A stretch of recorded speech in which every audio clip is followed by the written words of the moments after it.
Good evening, all the dear delegates. Today we are going to arrange a very beautiful lecture on Rasa Pachak. As we all know, Rasa Dhatu is the most fundamental or the first Dhatu which has role in everyone's life, but a special role in female especially because we all know that Rasa Dhatu, the Upadhatu of Rasa Dhatu is Artav and Sun. So today we are going to see or understand the role of Rasadhatu, understand the role of Rasapachakvati, that is the first kalpa of Satat Jwar. Okay, we know there are five types of jwara. So Santat, Satat, Trutiyak, Chaturdak, so all these jwaragna, kashaya which we have seen in Jwara chapter. From that, the first one it resembles Rasapachak Yog, right? So we are going to see the importance of Rasapachak Yog in female patients, especially as we all know that since last 2 weeks we are concentrating on women's health. Last Wednesday we conducted the workshop of thyroid disorders, how to understand thyroid disorders in female patients, and what is the ayurvedic treatment that we follow. So if anyone has missed the lecture, I'll put the recordings of those lecture also after this session in the WhatsApp group, and today's recording will also be available. Okay, and to give knowledge on this very important topic, we have with us Dr. Shilpa Yerme ma'am. So we won't take much of your time because we are already late. We all know Dr. Shilpa Yerme ma'am. Last time also she has given a very beautiful lecture on thyroid disorder. So I welcome Dr. Shilpa Yerme ma'am to Yes, enlighten us on today's topic. yes. Thank you very much, Dr. Manju ma'am, for this opportunity. And नमस्कार सभी को। आज के इस सत्र में आप सभी का बहुत बहुत स्वागत है। I hope my voice is clear and my Yes, ma'am. Slides are also visible. So let's discuss something new about, जैसे अभी मैम ने बताया कि रसपाचक योग ये थोड़ा कंसेप्ट डिफरेंट है, बट जैसे ऑनलाइन वेबिनार्स काफी हो चुके हैं पिछले 4-5 सालों से, तो हमने कई बार संभाषण वगैरह जो किए उसमें इन रसपाचक योग को हमने बहुत बार डिस्कस किया है। और मेरे विचार से ये जो योग है रसपाचक रक्तपाचक, ये महाराष्ट्र में ज्यादा यूज होते हैं एज पर माय नॉलेज। बाकी प्रांतों में वैसे इसका कम यूज किया जाता है, ऐसे मैंने देखा है। तो सबसे पहले तो हम कंसेप्ट समझते हैं कि इसमें दो वर्ड्स है, रस और पाचक। रस ये धातु के रूप में है। हमारे शरीर में जो 7 धातु है उसमें से रस धातु के लिए खास करके जो एक योग बनाया गया है, इसको नाम दिया गया है रस पाचक। अब पाचक शब्द को समझ लेते हैं कि पाचक क्या है। पाचन और दीपन ये दो आयुर्वेद के बहुत ही महत्वपूर्ण कंसेप्ट है। पाचन और दीपन कब कैसे करना है, वैसे हमने काय चिकित्सा जैसे अम्लवात संधिवात या बाकी जो व्याधि होते हैं उनमें इनका बहुत ज्यादा उपयोग किया है। बट कई बार हम भूल जाते हैं कि इनका उपयोग, इनका प्रयोग हम स्त्री विकारों में भी कर सकते हैं। तो चलिए आज हम इसी विषय को डिस्कस करने वाले हैं कि इस रसपाचक योग को हम स्त्रियों में कहाँ कहाँ पर उपयोग कर सकते हैं। तो आज सबसे पहले इन इसके कंटेंट्स क्या है इसको समझ लेते हैं। रसपाचक, अब आपका सभी का ये प्रश्न जरूर होगा कि रसपाचक योग, इसका आपको रेफरेंस कहाँ मिलता है। जैसे मैम ने अभी बताया कि चरक संहिता अष्टांग हृदय में जो ज्वर के लिए कषाय का वर्णन किया है, इसमें इस रसपाचक का उपयोग या वर्णन किया जाता है। अब इसमें 3 द्रव्य आते हैं, इंद्रयोग, पटोल एंड कुटकी। कई बार जैसे मार्केट में जो रसपाचक वटी अवेलेबल है, ये डिफरेंट फॉर्म्स में या कॉम्बिनेशंस में हो सकती है। अलग अलग कंपनियां इसको बनाती है। कुछ कंपनियां इसमें कज्जली यानी पारक और गंधक ये भी यूज करती है। बट बेसिकली जो ग्रंथोक्त शास्त्रोक्त वर्णन है, या जिसका मुझे ऐसे लगता है कि अगर हम इस कॉम्बिनेशन को यूज करेंगे इंद्रयोग, पटोल एंड कुटकी, तो ये ज्यादा हमारे लिए इम्पोर्टेंट होगा। अब एक एक हम डिस्कस करने वाले, तो थोड़ा मैं और फोकस आपका बढ़ाना चाहती हूँ दीपन पाचन की तरफ।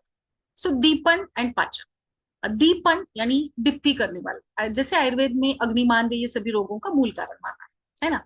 तो दीपन, अब थोड़ा आप सभी से मैं इंटरेक्ट करना चाहूंगी। आप सभी लोग दीपन, आपके नॉलेज में जो भी सारे दीपन द्रव्य है, जैसे कभी कभी आपके घर में किसी को भूख नहीं होती है, कोई बोलता है कि अरुचि है, कुछ खाने का मन नहीं है, तो कुछ तो मुझे ऐसा अलग से बना के दो, या आप क्या यूज करते हैं मुझे बताइए। अगर आपके घर में कोई बच्चा या कोई व्यक्ति बोलता है कि भूख नहीं है, खाने का मन नहीं है, तो आप उसको क्या देते हैं? What kind of medicine, what kind of drug आप यूज करते हो? Please can you put the answer in the chat box.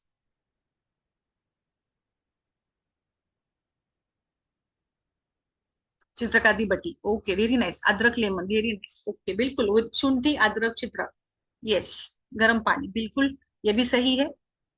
अदरक विथ नींबू एंड चित्रकादी बटी, बिल्कुल बेस्ट कॉम्बिनेशन है। नींबू दीपन पाचन शंखवटी, आशा जी ठीक है। और कोई ऑप्शन? अदरक साल, बहुत ही बढ़िया अमन जी, बिल्कुल बिल्कुल। आप सभी के उत्तर मैं पढ़ रही हूँ। आप और भी कुछ इनपुट्स मुझे चाहिए, काफी संख्या में आज लोग जुड़े हैं, तो मुझे बहुत खुशी है कि आपकी रुचि इस क्लास की तरफ बढ़ी है, क्योंकि ये टॉपिक ही ऐसा इंटरेस्टिंग है। धनिया, वेरी नाइस मैम। तो चलिए बिल्कुल, तो दीपन और पाचन, तो दीपन जैसे अदरक या शुंठी, ये दीपन और पाचन दोनों का काम करती है। जैसे दीपन ये अग्नि दीप्ति करने वाले द्रव्य होते हैं, जहां पर अग्निमान है वहां पर हम दीपन करेंगे। अब दीपन कब देंगे बताइए? दीपन द्रव्यों को कब यूज करना चाहिए स्टैंडर्ड वे में? दीपन द्रव्य कब देंगे? यस, फरीन जी, दीपन द्रव्यों का उपयोग कब करवाएंगे आप? खाने के पहले या खाने के बाद? अनघा जी, बिफोर फूड, वेरी नाइस, बिल्कुल। खाने के पहले अगर आप देते हैं तो दीपन का कार्य बहुत अच्छा होता है। और पाचन, जिसके नाम से ही पता चल जाता है कि जो पाचन का कार्य करता है, जहां पे पाचन डिस्टर्ब हुआ है, वहां पर इसका अगर आप उपयोग करने जा रहे हो इन द्रव्यों का, तो इसको हम खाने के बाद देते हैं तो इसका बेहतर परिणाम आपको मिल जाएगा। जैसे एग्जाम्पल अभी आप में से ही बहुत सारे लोगों ने दिया है कि हमारे घर में अदरक शुंठी अवेलेबल होती ही है, तो अदरक अगर आप देते सवेरे उठने के बाद, एक सिंपल सा मैं बताती हूँ मेरा फॉर्मुलेशन। एक छोटा सा कटा हुआ अदरक का पीस, और उसको अगर आप सेंधा नमक लगाकर देते हैं तो ये बेस्ट है। जो अरुचि, अग्निमांद, बहुत सारे जो डाइजेशन से रिलेटेड प्रॉब्लम्स होते हैं, उन सभी के लिए ये छोटा सा अदरक का टुकड़ा बहुत ही अच्छा कार्य करता है, जो कि दीपन और पाचन दोनों प्रकार से यूज किए जाते हैं। तो बस इसी प्रकार से इन दीपन पाचन द्रव्यों के बारे में आयुर्वेद के ग्रंथों में बहुत ही विस्तारित रूप से वर्णन किया है। हमारे पास काफी कॉम्बिनेशंस है, काफी, जैसे लवन भास्कर चूर्ण, हिंगवाष्टक चूर्ण, अमृतुंडी वटी, चित्रकादी वटी एंड सो ऑन।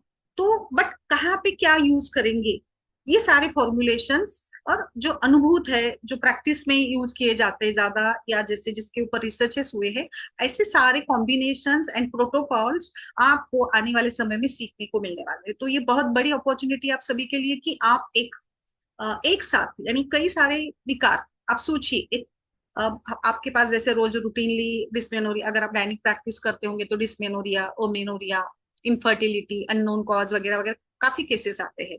तो इन सब के बारे में अगर आपको कुछ ऐसे कल्पों के बारे में जो इस पे बहुत अच्छे से कार्य करते हैं, अगर आपको ये सीखने को मिले, तो मुझे लगता है कि बहुत ही अच्छी अपॉर्चुनिटी है। तो चलिए आगे बढ़ते हैं।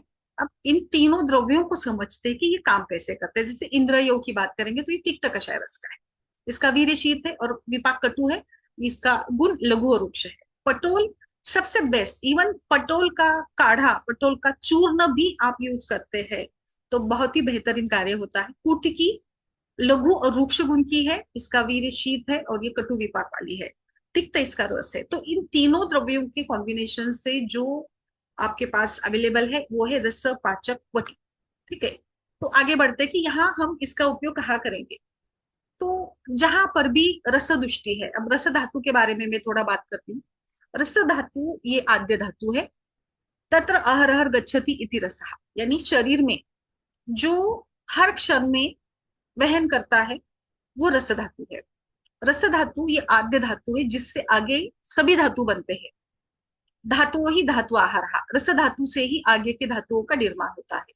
यानी बेसिकली रस धातु अगर अच्छा बनता है तो आगे सभी धातु अच्छे बनते हैं।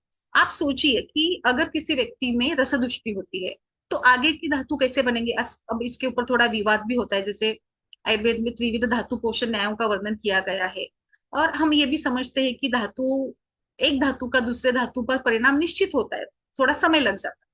अब इसमें जैसे न्यायों के अनुसार विचार करेंगे तो अलग अलग भेद हो सकते हैं, बट निश्चित रूप से रस धातु के विकार का, रसदुष्टि का परिणाम अगले धातुओं पर होने वाला है। तो रस प्रदोषक विकार या रस दुष्टि के लक्षण जहां पे भी आपको मिल जाते हैं, भले वो सिंपल से भी लक्षण हो, जैसे अरुचि है, रिल्लास है या तंद्रा है, जो आमतौर पर ज्वर जैसे व्याधियों में हम देखते हैं, इन सभी व्याधियों में हमें रसपाचक योग का बिल्कुल अच्छे से उपयोग होता है। बट थोड़ा मैं आगे और फोकस बढ़ाऊंगी आपका स्त्री विकारों पर। सबसे पहले आता है स्त्रियों के बारे में, जो बहुत ही कॉमन डिसीज है ग्लोबल लेवल पर भी अगर हम विचार करते हैं, तो पांडुता यानी एनीमिया। अब इस पांडुता में, एनीमिया में जो स्त्रोतो अवरोध है या जो भी चैनल्स ब्लॉक हुए हैं, जैसे एनीमिया या पांडु, ये रस दुष्टि वाला व्याधि है। इसमें रस धातु और रक्त धातु, जैसे चरक और सुश्रुत दोनों के अनुसार विचार करेंगे तो रस भी दुष्टि है और रक्त की भी दुष्टि होती है। तो इसमें हमें, इस एनीमिया के पेशेंट्स में जो भी अरुचि या अग्निमांद्य जैसे लक्षण मिलते हैं, इसमें रसपाचक योग का बहुत ही अच्छे से उपयोग होता है, जो स्रोतसों का अवरोध दूर करता है। इसके साथ साथ हमारे चैनल्स में, स्रोतस में जो भी एक प्लेग, या आप इसको मल कहिए या आप इसको अपाचित अंश कहिए, जो भी कहेंगे, बट हम ये कंसेप्ट तो मानकर चलते ही है कि हमारे शरीर में स्त्रोतो में पुरुष, स्त्रोतो में शरीर, इसकी कल्पना की है। मतलब इतना अच्छा सुंदर वर्णन किया है कि यावंता पुरुषे मूर्तिमंत भाव विशेष तावंता अस्मिन शरीरे स्रोतसा, यानी हमारे शरीर में जितने भाव विशेष है उतनी स्रोतस है। पूरा शरीर स्रोतसों से, चैनल से, नाड़ियों से भरा। अब इसमें अगर कुछ नाड़ियों में या कुछ चैनल्स में भी कई अवरोध आ जाता है, तो आप सोचिए कि क्या हमारे शरीर से जो पदार्थ या जो जिस प्रकार से भी वहन होना चाहिए वो होगा क्या? नहीं होगा। तो इसी को हमने कहा है स्रोत अवरोध। अब इस अवरोध को दूर कैसे करेंगे? तो अवरोध को दूर करने के लिए हमारे पास थोड़े जैसे थोड़े उष्ण गुण वाले या तिक्त गुण वाले द्रव्य होने चाहिए। जो तिक्त रस, ये इस अवरोध को, स्रोतसों के अंदर छिपे हुए क्लेद को हटाता है। तो इसमें जो पटोल द्रव्य है ना, स्रोतो अवरोध करने में, दूर करने में बहुत ही अच्छा काम करेगा इसके गुणों के कारण, क्योंकि ये लघु है, रुक्ष है। रुक्ष गुण के कारण, रुक्ष का मीनिंग क्या है? यस्य शोषणे शक्ति स रुक्ष, यानी जिसमें शोषण करने की क्षमता है, वो रुक्ष गुण। तो यहाँ पे जो सारे द्रव्य हमने लिए हैं, एक बार फिर मैं आपको बताती हूँ, ये स्लाइड बहुत इंपॉर्टेंट है। देखिए, गुण वृक्ष है, तीनों द्रव्य वृक्ष गुण के हैं। तो जिसमें शोषण करने की क्षमता है वो वृक्ष गुण। तो ये तीनों द्रव्य मिलकर स्रोतसों के अंदर जो भी अतिरिक्त क्लेद जम गया है, इसको हटा देता है। सबसे बेसिक काम यहाँ से शुरू होता है इन कल्पों का, इन द्रव्यों का। अब अवरोध जैसे ही दूर होगा, तो जो भी वहन करने वाले पदार्थ है, जहाँ जो भी हमें यहाँ से वहां ले जाना है, वो सारे चैनल्स खुल जाएंगे और अच्छे से वहन होने लगेगा। तो पहला काम आपका हो गया कि अपने अवरोध को दूर किया। जैसे जो 4 प्रकार के व्याधियों का बताया ना, संग, अति प्रवृत्ति, स्त्रोतोरोध वगैरह, तो उसमें एक कारण ये भी होता है। नेक्स्ट इसका काम होता है मल का अनुलोमन करना।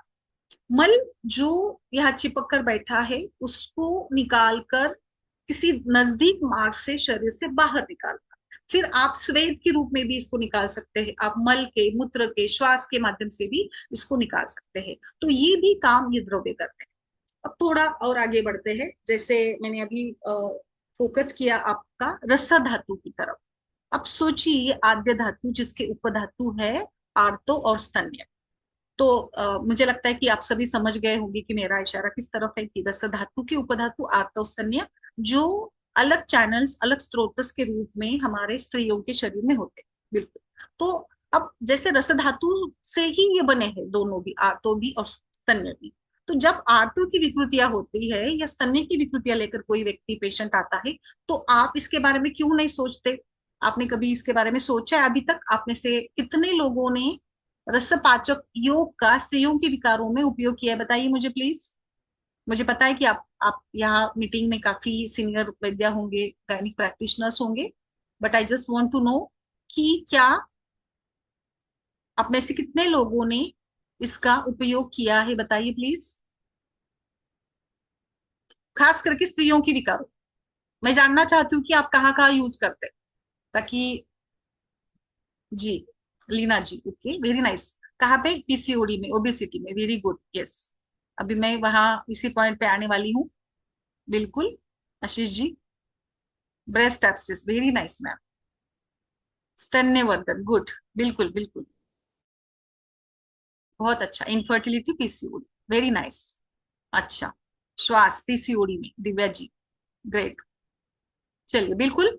आप सही बता रहे हैं, इन सभी में बहुत अच्छा कार्य होगा रसपाचक योग का। तो बिल्कुल, रस धातु की विकृतियों के अनेक प्रकार है, यानी आर्तोदृष्टि के जो भी प्रॉब्लम्स है, सिस्ट में, बिल्कुल, अमेनोरिया में भी बहुत अच्छा काम करता है। बिल्कुल मैम, एक एक व्याधि को मैं अभी डिस्कस करने ही वाली हूँ। तो बिल्कुल, रस धातु की विकृति दूर करके ये रस धातु को नरिश करता है, रस धातु की नरिशमेंट को बढ़ा देता है। बिल्कुल। यानी अब आप अभी किसी ने अमेनोरिया डाला, अमेनोरिया क्या है मुझे बताइए? अमेनोरिया यानी आर्तो रेगुलर टाइम पे, समय पे नहीं आता। आर्तो समय पे नहीं आ रहा है, इसका कारण क्या है? आर्तो बन नहीं रहा है। आर्तो क्यों नहीं बनेगा? जब क्यों नहीं बनता है आर्तो? जब अवरोध होगा, अग्निमांद्य होगा, धातु ठीक नहीं बन रहा है, यानी आर्तो ठीक नहीं बन रहा है। इसका मीनिंग एक तरफ कहा जाता है कि रस धातु ठीक से नहीं बन।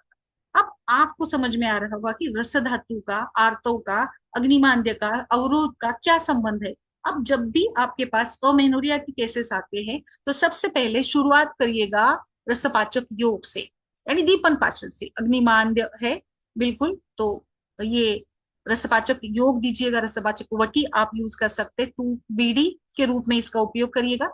जो जो भी अमेनोरिया के केसेस आते हैं उसमें, जैसे आर्तो यहाँ पे क्लियरली बनना चाहिए, आर्तो को नूरिश करना है। आर्तो बनने के लिए जो भी ऑब्स्टेकल्स है, इसमें सबसे बड़ा ऑब्स्टेकल रहेगा रस धातु, क्योंकि रस धातु ही विकृत होगा। तो रस धातु विकृत होने के कारण क्या होंगे? रसदुष्टि या रसव स्रोतस के हेतु में चिंतानाम च अति चिंतनात्, चिंता से लेकर कई सारे विरुद्ध आहार, बहुत सारे हेतु है, आप सभी जानते हैं हेतुओं के बारे में। तो ये सारे हेतु, और इससे रस धातु दुष्ट हुआ है। तो इसमें यहाँ इस दुष्टि को दूर करने के लिए हम रसपाचक योग का उपयोग करेंगे। तो अमेनोरिया में बहुत अच्छे रिजल्ट्स आपको मिलेंगे। किसी भी कारण से अमेनोरिया होता है, तो मुझे लगता है वहां पे हमें पाचन करने की आवश्यकता होती है, जिसमें पटोल और कुटकी जैसे द्रव्य पाचन करेंगे, जो भी क्ले जम गया है उसको दूर करने का काम भी करते हैं। सो इट इज इंडिकेटेड इन रस प्रदोष विकार। और फिर थायराइड की बात करते हैं, रस प्रदोष विकार, जहाँ पे बहुत सारी इसमें बहुत सारे वैरायटी आपको मिलेगी रस प्रदोष विकार में। अरुचि, रल्लास, अग्निमांद्य, अजीर्ण से लेकर काफी इसकी लंबी लिस्ट है। बस इसमें सब में वही मेन बात होती है कि ये यहाँ पे आम बन चुका, और इस कारण से, जो कि यहाँ आम के कारण, अवरोध के कारण, हम इसको मेंस्ट्रुअल डिसऑर्डर्स या जनरल वीकनेस के रूप में देखते हैं। तो मेंस्ट्रुअल डिसऑर्डर्स के सभी केसेस में I suggest you to use रसपाचक योग along with the other medicines। आप जो भी कुबेराक्षवटी यूज कर रहे, आप और भी कुछ लोह, पुनर्नवा, मंडू, चंद्रप्रभा, वटी, जो भी है, उन सब के साथ इसको जोड़िएगा। आपको जैसे एक 3 महीने के अंदर अंदर इसका रिजल्ट आपको जरूर मिलेगा। जी, मैं उस पॉइंट पर आती हूँ। जो जो भी आपके क्वेश्चंस है, आप जरूर पोस्ट करते रहिएगा, जैसे जैसे मुझे समय मिलता है वैसे वैसे मैं इसको मेरे डिस्कशन में ले। तो मेंस्ट्रुअल इश्यूज में अमेनोरिया, मेनोरोजिया, मेन, अब थोड़ा जैसे आपको लगेगा कि एक तरफ ही अमेनोरिया में काम करता है, तो मेनोरोजिया में कैसे काम करता है? तो मेनोरोजिया में कैसे काम करता है? मेनोरोजिया यानी क्या होगा कि जैसे अति प्रवृत्ति, यानी एक प्रकार से पित्त वृद्धि, पित्त प्रकोप। तो पित्त का रक्त धातु के साथ आश्रय से संबंध होता है, बिल्कुल। तो यहाँ पे हमें पित्त का शमन करना है। तो यहाँ देखिए, इसके गुणों को अभी अभी मैंने जो बताया था, पित्त का शमन करने में ये जो तिक्त रस है, पटोल है, या ये जो कॉम्बिनेशन है, इसमें कुटकी है, ये बहुत अच्छे से रिजल्ट देती है। तो पित्त का शमन भी इसमें होता है, इसीलिए मेनोरोजिया के केसेस में भी आप इसको यूज कर सकते हो। तो मेंस्ट्रुअल डिसऑर्डर की जो भी रेंज है, डिस्मेनोरिया में भी बहुत अच्छा रहेगा। डिस्मेनोरिया में जैसे कारण देखेंगे, तो कहीं ना कहीं डिस्मेनोरिया में मेरी जितनी समझ है, मुझे ऐसे लगता है कि डिस्मेनोरिया में जो पेन होता है पेशेंट को, इसमें एक ऑब्स्ट्रक्शन जो है, अवरोध जो होता है मेंस्ट्रुअल पेन में, स्रोतस में अवरोध है, स्रोतसों में कहीं पे आम बना है, कहीं पे ज्यादा स्टिफनेस हो गया है, अपान वायु की दृष्टि है, तो ऐसे केसेस में ये जो अवरोध है उसको दूर हटाने, जैसे ही आप वात का शमन करते हैं, अवरोध हटा देते हैं, वैसे ही पेशेंट का पेन कम होता है। तो बाकी जो भी आप मेडिसिन चला रहे हैं, जैसे दशमूलारिष्ट होता है, कभी कोई अशुकारिष्ट यूज करता है, कभी कोई और जो रज्जु वाले जो फॉर्मुलेशन है उसको यूज करते हैं, तो इसके साथ आप इसको जरूर ऐड करके देखिएगा। तो मेंस्ट्रुअल पेन के केसेस में भी ये रसपाचक योग बहुत अच्छा कार्य करेगा। इसके साथ कई बार महिलाओं को फर्स्ट डे में जो गुरुता होती है या अरुचि होती है, अजीर्ण होता है, वोमिटिंग सेंसेशन, उल्लास वगैरह लक्षण होते हैं, अजीर्ण के लक्षण होते हैं, तो इन सभी लक्षणों के लिए भी ये काम करेगा। तो ये एक हमने डिस्कस किया कि मेंस्ट्रुअल इरेगुलरिटीज, मेनोरिया, डिसमेनोरिया, पेन, इन सब में भी ये काम करता है। पांडुता हो गया, तो पांडुता में भी ओवरऑल टिश्यू की क्वालिटी इंप्रूव होती है, रस धातु की क्वालिटी इंप्रूव होती है, तो आगे रक्त भी इंप्रूव होगा, रक्त इंप्रूव होगा तो बिल्कुल आ, मुझे लगता है कि प्रॉब्लम्स ही सॉल्व हो जाते हैं। ठीक है, आगे बढ़ते हैं।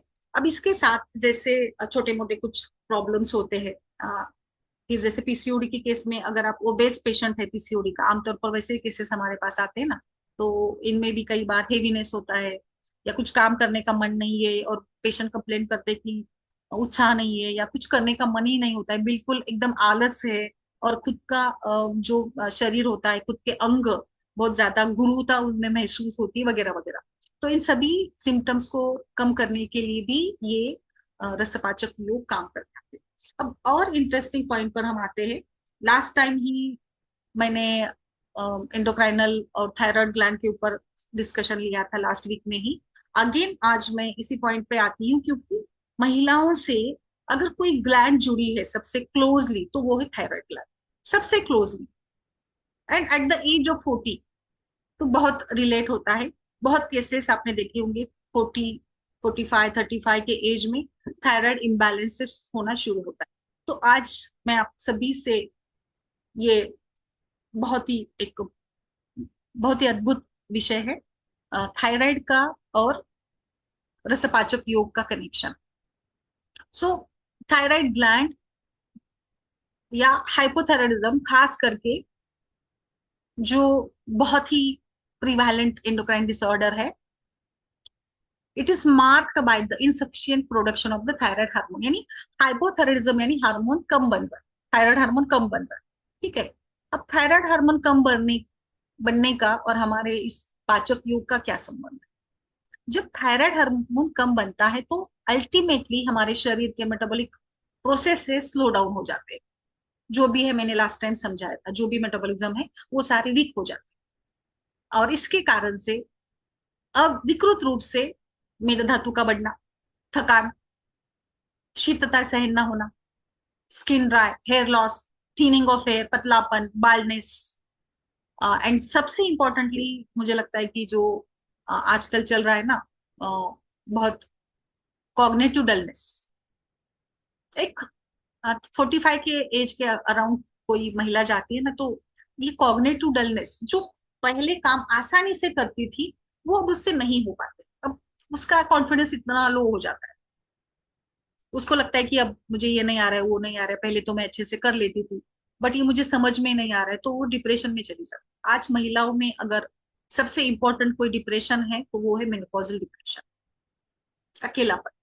इस कॉग्निटिव डलनेस जो एक क्लासिकल डिस्क्रिप्शन या क्लासिकल कोरिलेशन हम कर सकते हैं रस धातु दृष्टि से। अब थोड़ा आप याद करिए रस धातु की कार्यों को, बताइए मुझे रस धातु की कार्य क्या है, रस धातु हमारे शरीर में क्या क्या काम करता है, बताइए। बहुत बेसिक प्रश्न है ये, मैं पूछ रही हूँ, but I just want to revise you. मैं क्योंकि अगर आप इस फिजियोलॉजी को समझते हैं तो मुझे लगता है कि आगे आपका काम आसान हो जाएगा। So please can you put the answers, रस धातु के काम फटाफट, सभी के आंसर्स। आज मुझे लगता है बहुत ही अच्छी संख्या में लोग उपस्थित है, बड़ा आंकड़ा है, और इतने आंसर्स मुझे चाहिए ताकि मेरा भी जोश बढ़े। स्किन ग्लो, हिमानी जी। ओके। पोषण, वेरी नाइस। पोषण, पोषण, प्रीनन, बिल्कुल बिल्कुल। और आंसर्स और चिंतानाम, रसो अपी श्लेष्मा जी, रस और श्लेष्मा का घनिष्ठ संबंध है। पुष्टि, वेरी नाइस। रसतुष्टि प्रीणनम च, बिल्कुल प्रीणनम। नरिशमेंट, फाल्गुनी जी, बिल्कुल नरिशमेंट, बिल्कुल प्रीणन। प्रीणन।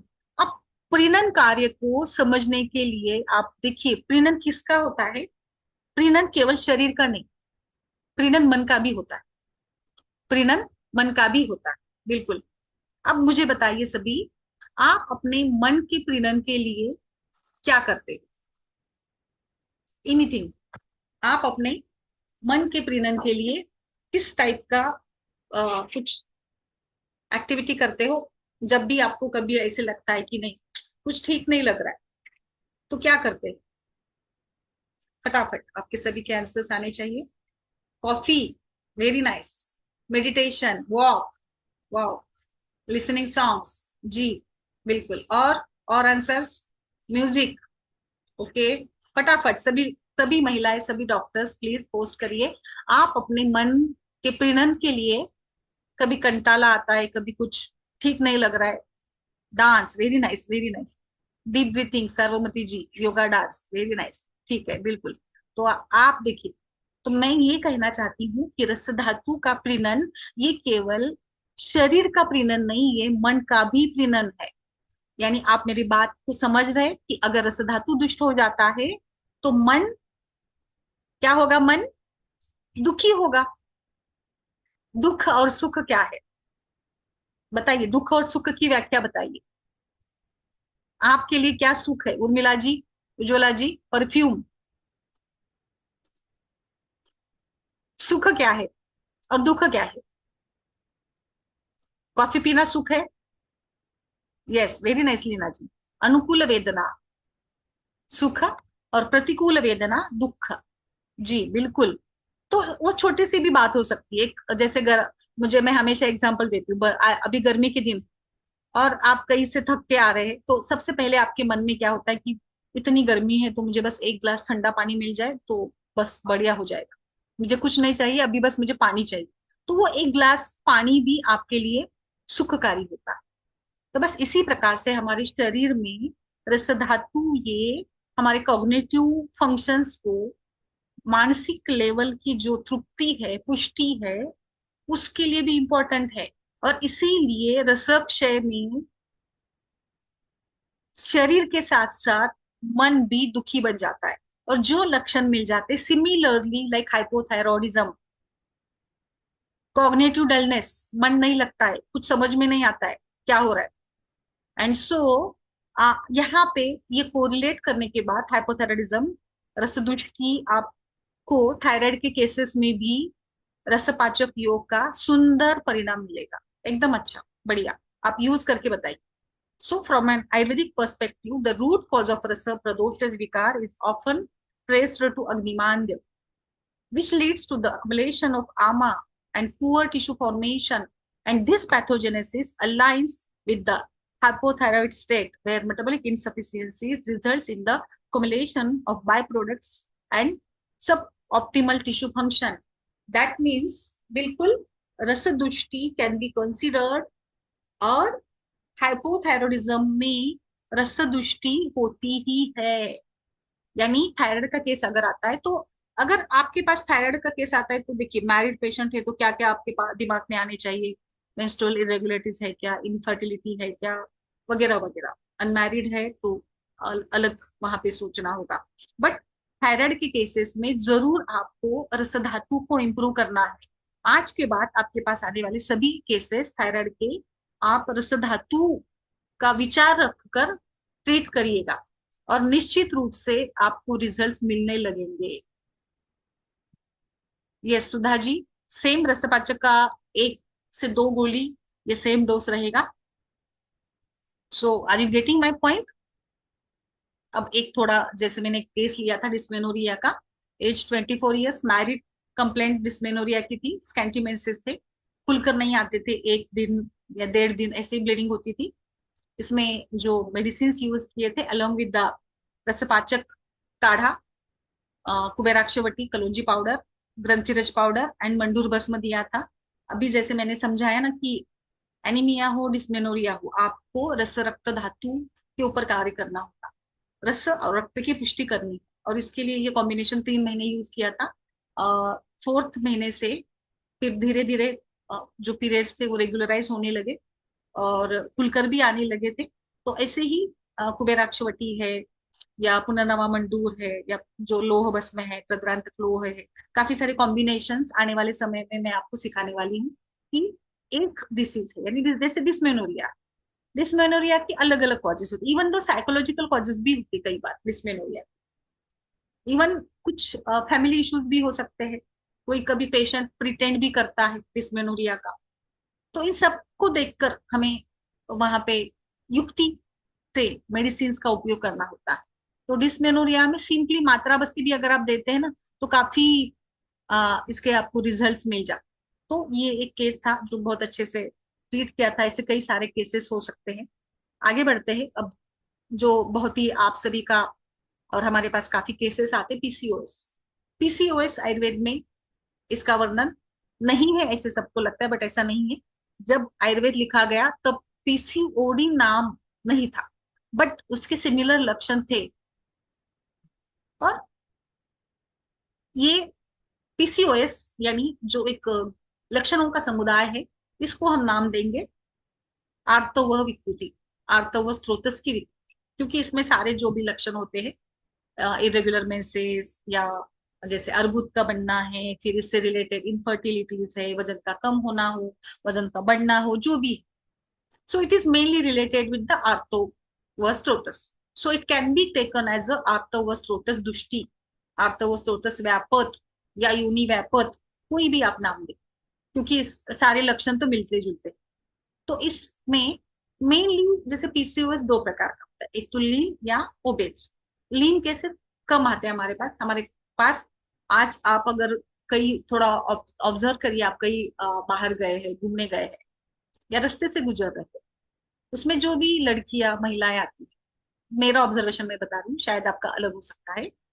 मैंने ऐसे ऑब्जर्व किया कि जैसे 10 लड़कियां करते तो 10 में से कम 4 लड़कियां ओबेस होती। ये मेरा ऑब्जर्वेशन, आपका भी यही होगा आई थिंक। तो ओबेसिटी हमारे देश में बहुत बढ़ रही है, मतलब it is the second most cause सभी प्रॉब्लम्स का।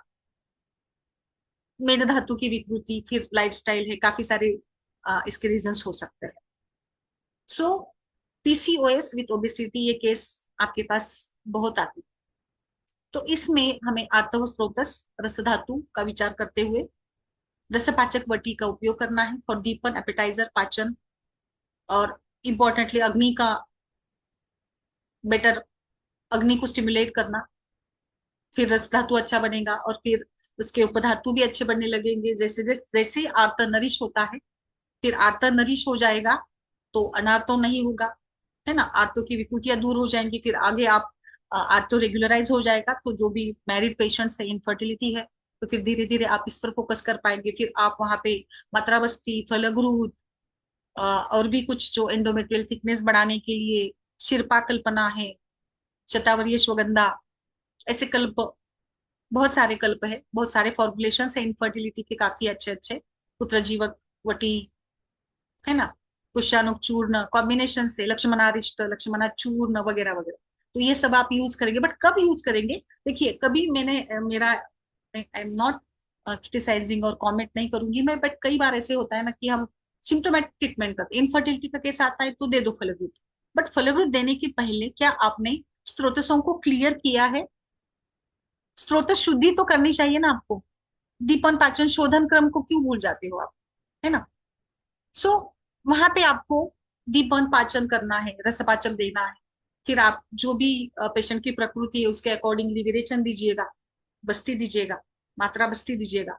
फिर पीरियड के बाद यानी 6th डे से आपको फलद्रुत का पान, फलद्रुत की बस्ती, फलद्रुत का पीचू, जो भी करना चाहे आप कर सकते हो। ऐसे ही इनफर्टिलिटी का केस आ गया तो फलद्रुत दे दिया तो फल मिलेगा? बिल्कुल नहीं। इसके लिए भी आपको दीपन पाचन का विचार स्त्री रोगों में करना ही है। कई बार ऐसे होता है कि स्त्री रोगों में लोग केवल सिम्टोमेटिक ट्रीटमेंट देते हैं, दीपन पाचन या शोधन का विचार कम करते हैं। बट मेरा ऐसा मानना है कि हमें ये बिल्कुल सोचना ही चाहिए।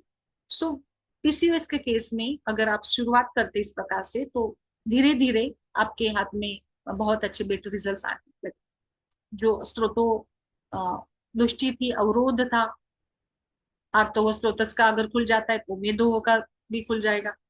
जो भी कफ दृष्टि हुई है, क्योंकि यहाँ पे जो लघु रुक्ष द्रव्य है ना, पटोल, कटुकी जैसे, वो सारे इस पर काम करेंगे और आर्तो अच्छे से आने लगेगा। आर्तो अच्छे से आता है तो फिर आपका काम आसान हो जाएगा ना। जैसे आर्तो रुक जाता है, आर्तो में अगर प्रॉब्लम्स है तो ही आपको इनफर्टिलिटी की प्रॉब्लम्स आते हैं।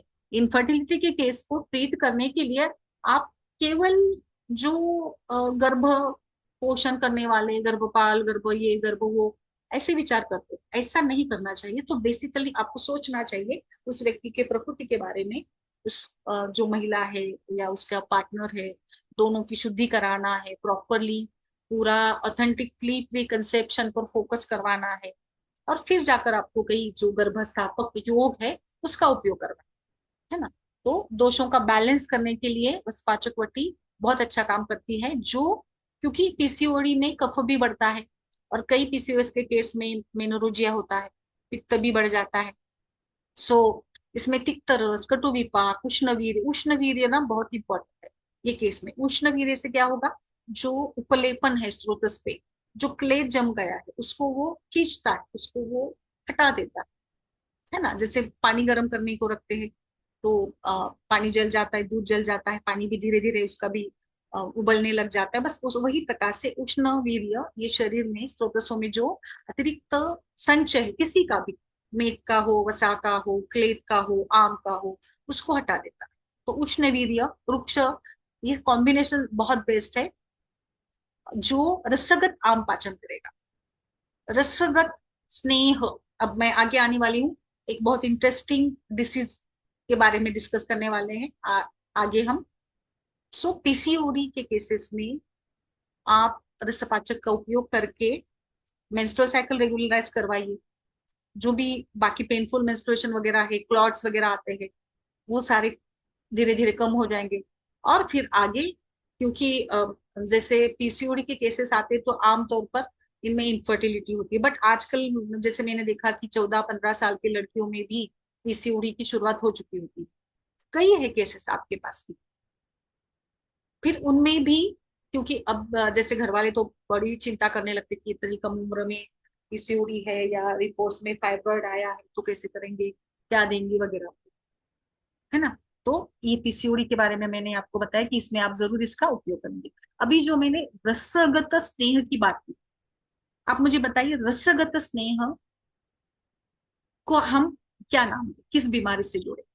हाइपरलिपिडीमिया, जिसमें लिपिड्स बढ़ जाते हैं।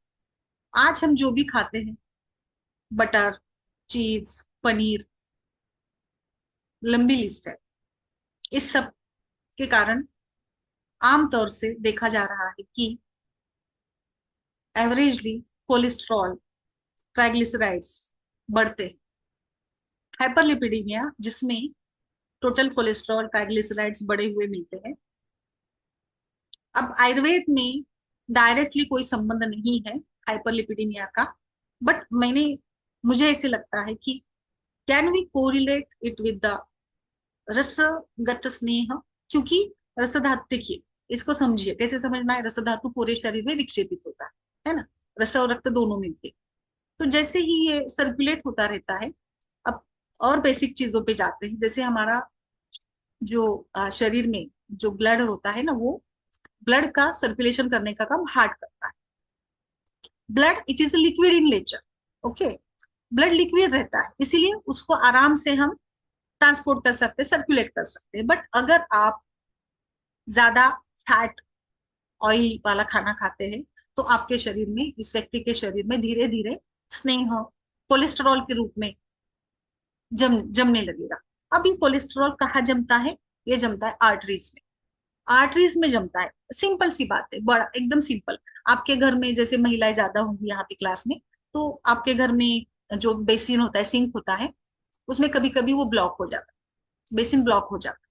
फिर हम क्या करते हैं, वो ब्लॉक को हटा देते हैं। बेसिन ब्लॉक होता है तो पानी नहीं जाता है ना, पानी धीरे धीरे से जाता है या वहां पे रुक जाता है। अब बस वही बात, आर्टरीज में, धमनियों में अगर अतिरिक्त कोलेस्ट्रॉल जम जाता है, यानी ब्लड जो पहले पतला था इस स्निग्ध गुण के कोलेस्ट्रॉल के कारण, वो ब्लड जो पतला था वो थोड़ा कम पतला रहेगा, it becomes now semi solid. अब जैसे आसानी से जो धमनियां इसको ट्रांसपोर्ट करती थी, हार्ट भी अच्छे से काम करता था, इसी प्रकार से अगर धमनियों में ये कोलेस्ट्रॉल जम रहा है तो हार्ट के ऊपर लोड आएगा, है ना। हार्ट उसको आराम से ट्रांसपोर्ट नहीं कर पाएगा और इसके कारण से फिर क्या होता है, ब्लड प्रेशर बढ़ जाता है, हार्ट पर लोड आता है। जी बिल्कुल। तो जो काम पहले आसानी से होता था क्योंकि रक्त पतला था, अब रक्त घट्ट हो गया है। आप ही सोचिए, आपके सिंक में अगर आप बहुत ज्यादा कुछ घी या वसा में पदार्थ, चीज बटर वगैरह डालते हो तो वो जाएगा क्या, ब्लॉक हो जाएगा, है ना। बस इसी प्रकार से अगर शरीर में कोलेस्ट्रॉल स्नेह बढ़ जाता है तो ये चिपकर बैठेगा, या जिसके कारण से रक्त का पतलापन कम होगा, रक्त घन बनेगा, और इस घन रक्त का वहन करने के लिए हृदय, मस्तिष्क, सभी मेजर ऑर्गन्स पर लोड आएगा। और ये आज की मेजर समस्या है, ये आज का मेजर कारण है। आज रिपोर्टेडली 16-18 ईयर्स के बच्चों को भी हार्ट अटैक आ रही है, रिपोर्टिंग है ये इतने कम उम्र के बच्चों। इसका कारण है रसगत स्नेह, इंक्रीज्ड अमाउंट ऑफ रसगत स्नेह। बस इसमें क्या करना है अगेन, क्या सिंपली मराठीमध्ये, मराठी मला समजत असेल तर मराठीमध्ये आपण बोलतो ना, खरवडून काढणे, खरवडून काढणे। एक एग्जांपल देती हूँ मैं, जैसे हमने घर में खाना बनाया कुछ, जैसे कढ़ाई में अ, जो सब्जी बनाई थी उसमें ऑयल ज्यादा था, तो वो ऑयल चिपक कर बैठता है कढ़ाई। फिर हम इसको जब साफ करना चाहते हैं तो वो आसानी से नहीं निकलता है। फिर हम अच्छे से ज्यादा वॉशिंग जो होता है वो डिटर्जेंट पाउडर या साबुन लेकर और बड़ी सी घसनी से उसको जोर जोर से घसते हैं। फिर वो जो तेल है, जो वसा है, वो निकल जाता है ना। हमें जोर लगाना पड़ता है उसको निकालने के लिए, स्क्रैपिंग, करेक्ट।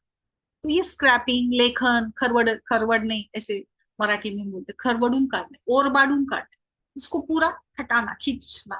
तो ये खींचने का कार्य रस धातु के अंदर के स्नेह को ये पटोल करता है, ये रसपाचक वटी करती है, जिसके कारण से हाइपरलिपिडिया में केसेस में जो भी अतिरिक्त स्नेह वसा है वो कम हो जाता है।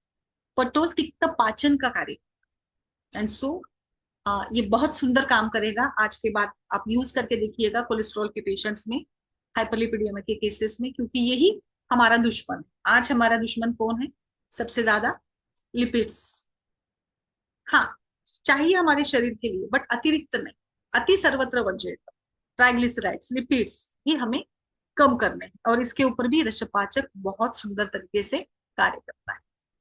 सो देखिए, ये पूरा आर्तवह विकार, रस प्रदोषज विकार, इतने सारे डिसीज के साथ साथ अब थोड़ा आगे बढ़ते हैं, क्योंकि रस धातु का एक जो उपधातु है उसके ऊपर तो मैंने बहुत कुछ बताया। अब आगे मैं आपका ध्यान खींचना चाहती हूँ, दूसरा उपधातु स्तन्य। अब मुझे बताइए, आप में से कितने लोगों में स्तन्य दुष्टिजन्य विकारों में इसका उपयोग किया था? Have you ever used this? Priyanka ji, Preeti ji, सारे doctors, Rupali ji, Rituja ma'am, Sudha ji, Supriya ma'am, Sunanda ji, can you please post? Very nice. Asha ji, आपने यूज किया है? नहीं? Okay, no, okay, no issues, ठीक है। ओके, हाँ, बहुत कम लोगों ने।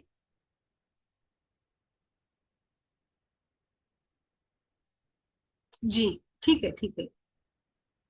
यस बिल्कुल। अब जैसे देखिए, यहाँ पे भी वही बातें आती है, स्तन्य दुष्टि।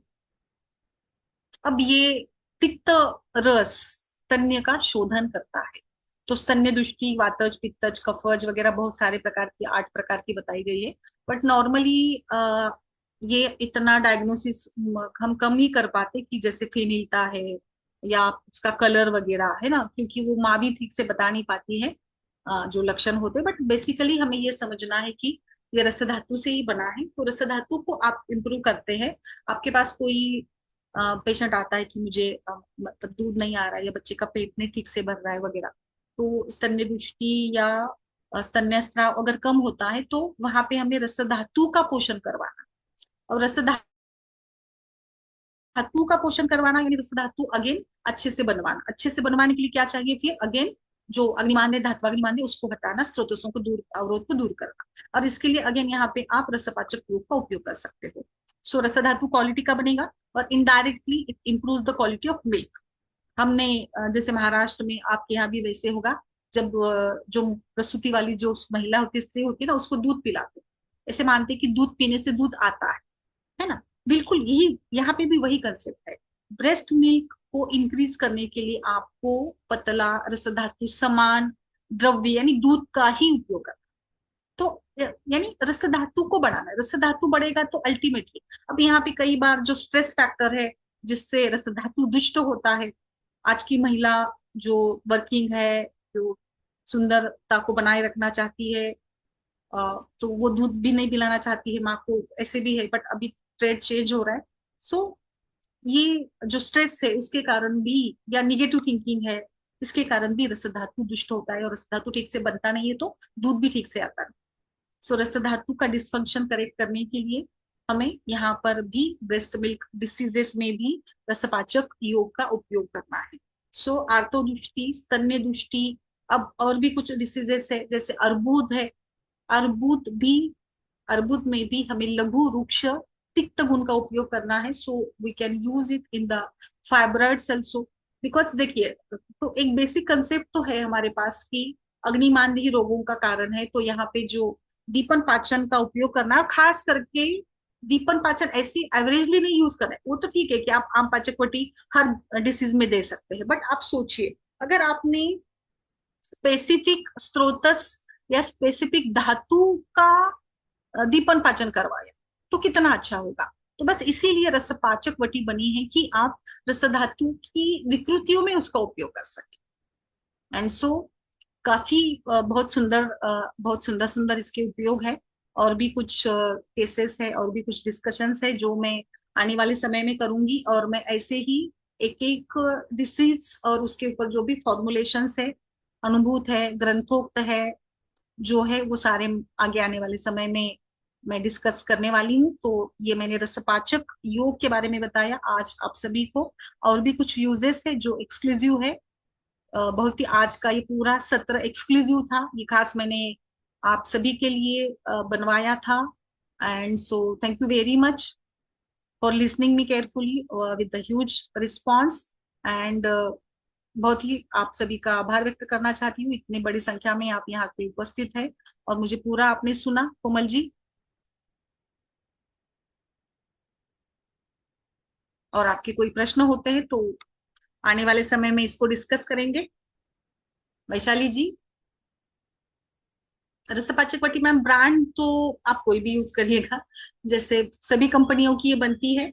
बट आप जरूर इसको यूज करें। मैंने ये टॉपिक आज इसीलिए सेलेक्ट किया था, विन्नी जी नमस्ते, क्योंकि मुझे ऐसे लगता था कि रसपाचक पाचन योग की तरफ मैं आपका ध्यान देना चाहती थी, ध्यान बढ़ाना चाहती थी। क्योंकि आमतौर पर हम सिम्टोमेटिक ट्रीटमेंट करते हैं, क्योंकि रस जैसे गायनिक में थोड़े लिमिटेशंस आते हैं। एंड जैसे आपने गायनिक अभी अभी स्टार्ट किया होता है तो फिर हम आप सिम्टोमेटिक ट्रीटमेंट की तरफ ज्यादा जाते हैं। फिर शोधन या फिर ओपीडी लेवल पे सेटअप नहीं है, या पंचकर्म के लिए सेटअप नहीं है वगैरह, ऐसे प्रॉब्लम्स है। मैं समझती हूँ इन सभी प्रॉब्लम्स को, बट स्टिल मैं सजेस्ट करना चाहती हूँ कि आप इसको, इस बेसिक कंसेप्ट को समझिए तो आपका काम बहुत आसान हो जाएगा।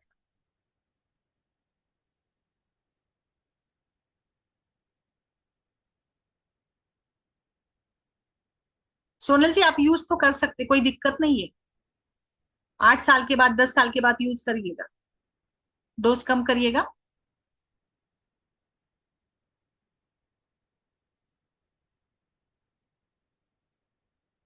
और मैं सजेस्ट करूंगी ओबेसिटी, जहां जहां पे भी आप, जैसे पहले आप आम पाचक पट्टी यूज करते थे ना ओबेज पेशेंट्स के लिए, पीसीओडी के लिए वगैरह, आमतौर पर सभी लोग आम पाचक पट्टी यूज करते हैं, चित्रकादी अग्निकुंडी वगैरह। बट आप ना इसको यूज करके, in even though unknown cause of infertility के केसेस में भी, अननोन कॉज यानी मतलब कॉज रूल आउट नहीं हो रहा है, सब किया, सोनोग्राफी किया, एनालिसिस किया, ये किया वो किया, सब किया, बट कुछ रूल आउट नहीं हो रहा है, तो आप इसको जरूर यूज करें। वात व्याधि, हाँ मैम, अगर वात व्याधि आप रिलेट, जैसे आप ये कहना चाहती है क्या कि संधिवात वगैरह ऐसे बोल रहे हैं, या पैरालिसिस वगैरह वात व्याधि, कौन से कैटेगरी के? रसगत वात में भी काम करेगा मैम, ड्राइनेस वगैरह होता है ना रसगत वात, यानी जैसे बहुत ज्यादा ड्राइनेस, रुक्षता जन्य विकार है, संकोच, अवरोध, कॉन्स्टिपेशन भी है तो भी चलेगा। यस बिल्कुल। फीमेल्स, तो मैंने अभी ये रेंज तो बस एक टाइम लिमिट के लिए इंटरेक्शन किया है, बट और भी बहुत सारे इसके फायदे हैं। मैम फेशियल हेयर का फॉर्मूला है, वो मैं बताऊंगी आपको आने वाले समय में, उसमें भस्म होते हैं, मनशील हड़ताल वगैरह। Yes, any questions?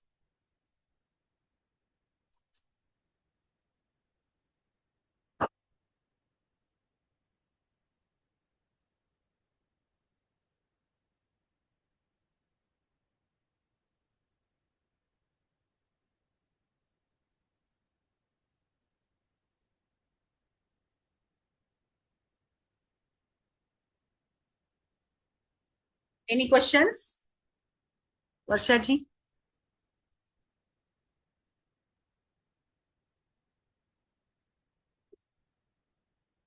और कोई प्रश्न? तो आप सभी,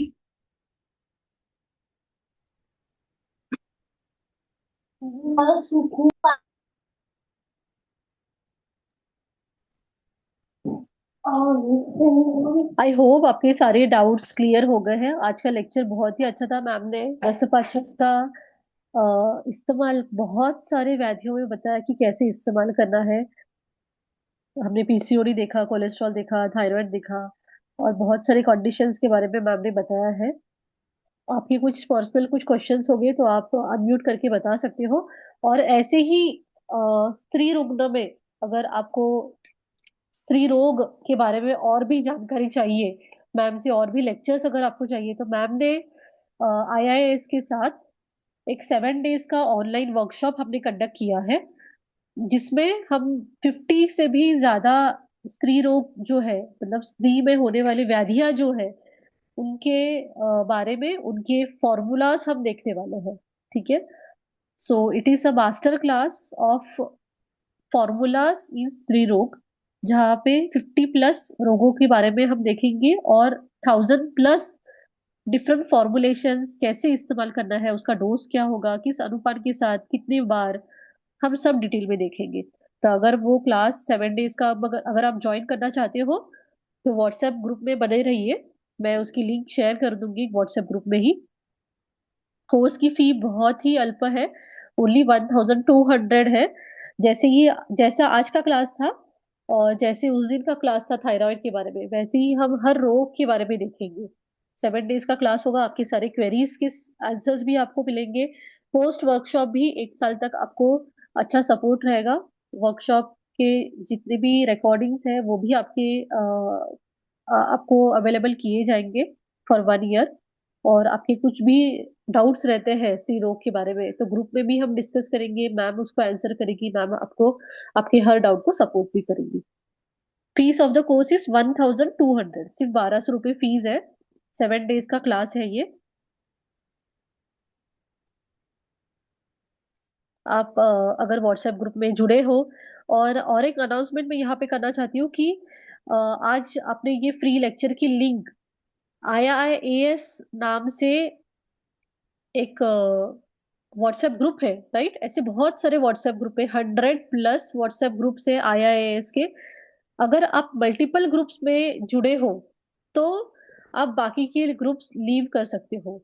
ये सिर्फ देखिए कि ग्रुप का नाम आईआईएस से स्टार्ट होना चाहिए। अगर ग्रुप का नाम IIA से स्टार्ट हो रहा है और आप ऐसे बहुत सारे ग्रुप्स में हो, तो आप सिर्फ एक ही ग्रुप में रहिए, ताकि आपको मतलब आप ही को प्रॉब्लम होगी, क्योंकि इतने सारे मैसेजेस आते हैं। अगर आप मल्टीपल ग्रुप में होगे तो आपको दिक्कत होगी बहुत सारे मैसेजेस के कारण।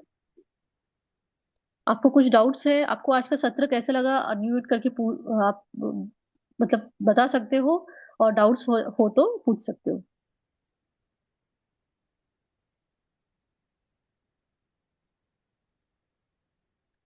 जो 7 डेज के लेक्चर्स होने वाले हैं, उसके स्टडी मटेरियल नोट्स भी मिलने वाले हैं आपको। रिकॉर्डिंग्स भी रहेंगे, लाइव लेक्चर होने वाला है। जैसे आज का फॉर्मूला हमने देखा है, वैसे सिर्फ हर एक फॉर्मूला हम देखेंगे। उसमें PCOD भी होगा, हिर्सुटिज्म भी होगा, bleeding disorders, white discharge, infertility, ये सारे चीजें हम डिस्कस करने वाले हैं।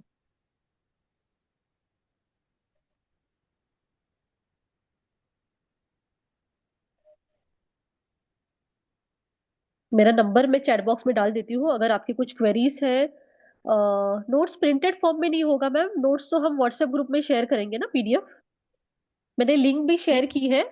हाँ, मैंने लिंक भी शेयर की है, आप डायरेक्टली कोर्स वहां से परचेज कर सकते हो। कोर्स स्टार्ट होने वाला है इस सैटरडे से। आज थर्सडे है ना, तो परसों से क्लास स्टार्ट होने वाली है, सैटरडे से।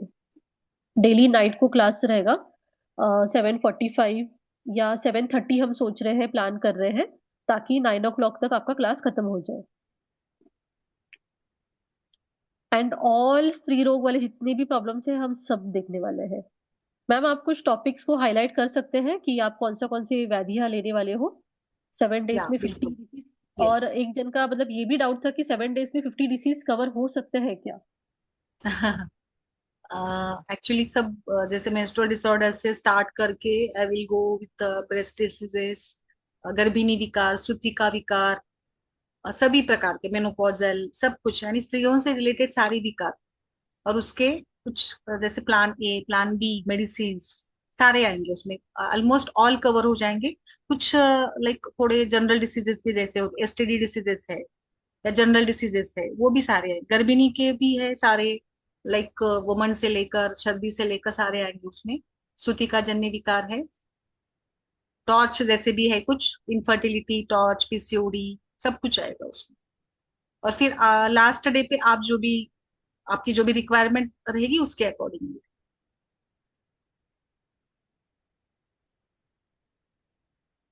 मैम, PCOD में जो हिरसुटिज्म या बॉडी है, थिक ग्रोथ जो रहती है फेशियल या बॉडी की, उसके बारे में भी हम कुछ देखने वाले हैं। यस यस, वो भी आपको फॉर्मुलेशन भी मिलेगा उसकी संप्राप्ति, और वो भी मैं डिस्कस करूंगी। अभी जैसे वही है, सेम कंसेप्ट है कि रस धातु ही इसमें दुष्ट हम मानते हैं, क्योंकि रस धातु ही सभी त्वचा का पोषण वगैरह करता है। तो वो हम डिस्कस करेंगे आने वाले टाइम, हम्म। हिस्टोरिज्म के बारे में।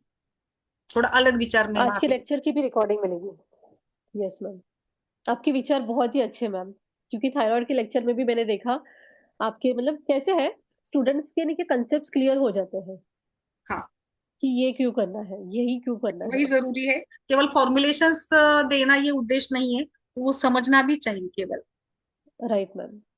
और क्लासेस की टाइमिंग दूसरे क्लास की टाइमिंग से क्लैश नहीं होने वाली है, इसकी हम मतलब हमने ये किया है कि आपके क्लैशेस ना हो टाइमिंग।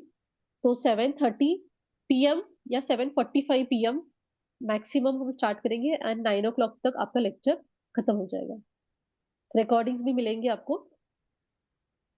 मैम, आपको बहुत अच्छे कॉम्प्लीमेंट्स आए हैं कि आपकी क्लासेस हमेशा ही बहुत अच्छे रहते हैं, इंफॉर्मेटिव रहते हैं। छोटे टाइम में बहुत सारी चीजें पता चल जाती है मैम, कम टाइम में बहुत सारी चीजें समझ में आ जाती है। वैसे ही 7 डेज में भी मैम आपको देने में कुछ चूकेंगे नहीं, है ना मैम? 7 डेज में हम्म। बहुत जन को लगता है ऐसे कि 50 रोग कैसे होंगे, but it is a skill. ये एक स्किल होता हाँ है कि कैसे, जी। है ना मैम? एक आधे दिन कम ज्यादा हो आपको, सकता है, ज्यादा ही होता है, कम नहीं होगा, ज्यादा ही होता है। हाँ, thank you very much. We are very glad. आज ऑलमोस्ट 180 अबव स्टूडेंट्स पार्टिसिपेटेड थे क्लास के लिए।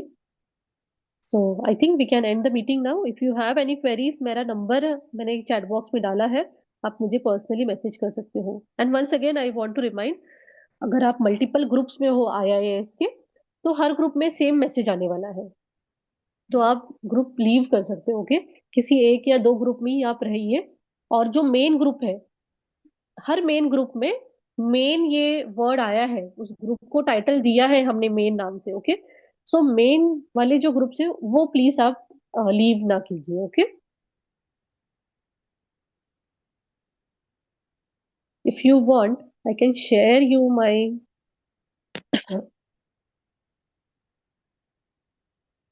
स्क्रीन. मुझे बस आप बताइए कि आपको मेरी स्क्रीन दिख रही है क्या. मैं आपको व्हाट्सएप ग्रुप दिखाती हूँ, है ना, आईआईएस के. सो ये आईआईएस का व्हाट्सएप ग्रुप है, राइट. ऐसे बहुत सारे ग्रुप्स हैं. अगर आप देखोगे ऐसी, आईआईएस भस्मक व्याधि, IIS free lecture, IIS free Ayurveda lecture, right, IIS पांचभौतिक, हर ग्रुप में सेम ही मैसेज आने वाला है. अगर आप इस नाम से आईआईएस के किसी भी ग्रुप में हो तो प्लीज आप, मल्टीपल ग्रुप में अगर होते हो तो आप लीव कर सकते हो. ओके, क्योंकि सेम मैसेज हर ग्रुप में आने वाला है.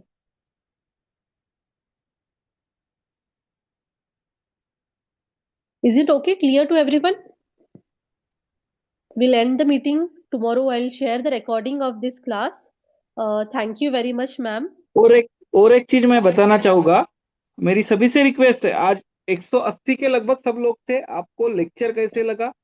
जितने ज्यादा लोग रहते हैं उतना इंटरेक्टिव सेशन होता है, उतना अच्छा सेशन होता है। तो मेरी सभी से रिक्वेस्ट है, हमारे जो फ्री लेक्चर्स के ग्रुप है उसकी लिंक आप आपके दोस्तों को, आपके क्लासमेट्स को, आपके कॉलेज के स्टूडेंट्स को आप भेजिए, ताकि मैक्सिमम लोग जुड़े, एक अच्छा डिस्कशन हो और एक अच्छा नॉलेज हमें सबको मिले, हम हमारा नॉलेज एक दूसरे के साथ में शेयर करें। सेकंड चीज ये है कि अगर आपको भी कुछ फ्री लेक्चर्स ऐसे लेना है, आपके सक्सेसफुल स्टोरीज डिस्कस करना है, तो आप मुझे या मंजूषा मैडम को बात कर सकते हैं। वापस मैं एक बार समराइज करना चाहूंगा कि कोई भी हमारे एक फ्री ग्रुप में बने रहिए। अगर आपको लेक्चर अच्छा लगता है, हमारे लेक्चर आपको इन्फॉर्मेटिव लगते हैं, आपको प्रैक्टिस के लिए यूजफुल लगते हैं, तो प्लीज हमारे फ्री लेक्चर्स के ग्रुप की लिंक आप आपके दोस्त लोगों को भेजिए, जहां पर आपको फ्री लेक्चर्स के मैसेज भी मिलेंगे, कुछ नॉलेज अपग्रेड करने के रिगार्डिंग जो कोर्सेस है उसके भी मैसेज आपको मिलेंगे। Thank you. ये कोर्सेस के लिए सिर्फ नहीं है क्लासेस, आप फ्री लेक्चर्स कर सकते हो. आपको कोर्स करना है नहीं करना है ये आपके ऊपर डिपेंड है. हम हमेशा यही चाहते हैं कि आपको जो भी कोर्स है वो कम से कम फीस में आपको मिले. सो स्त्री रोग के फॉर्मूला की जो मास्टर क्लास रहती है इतने कम फीस में, सिर्फ आईआईएस के प्लेटफॉर्म ही ऐसे है कि जहाँ पे हम बहुत ही मिनिमल फीस में आपको ज्यादा से ज्यादा नॉलेज देने की कोशिश करते हैं. It is not just for the course. आपको कोई आपको स्पेसिफिक टॉपिक है, आप चाहते हो कि इस टॉपिक के ऊपर फ्री लेक्चर हो, तो आप वो भी मुझे बता सकते हो. Will try to arrange it, okay, on different topics. सिर्फ सिर्फ स्त्री रोग ही नहीं, आपको कुछ बाल रोग चाहिए, त्वचा के ऊपर चाहिए, कोई भी चाहिए, आप हमें बता सकते हो.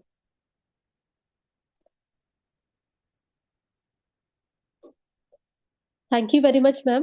Will leave the session. Free lectures क्या आईआईएस ऐप में भी, हाँ, आईआईएस ऐप में भी कुछ लेक्चर्स है. अगर आपके पास ऐप है ना, तो फ्री लेक्चर्स वहां पे भी अवेलेबल है. यूट्यूब चैनल है हमारा, वहां पे भी अवेलेबल होगा. ठीक है, ये सारे free lectures.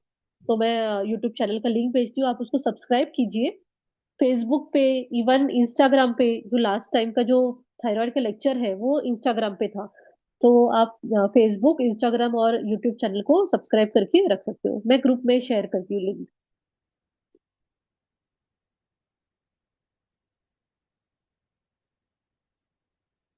Thank you very much. Thank you everyone. Good night. Thank you Shilpa ma'am.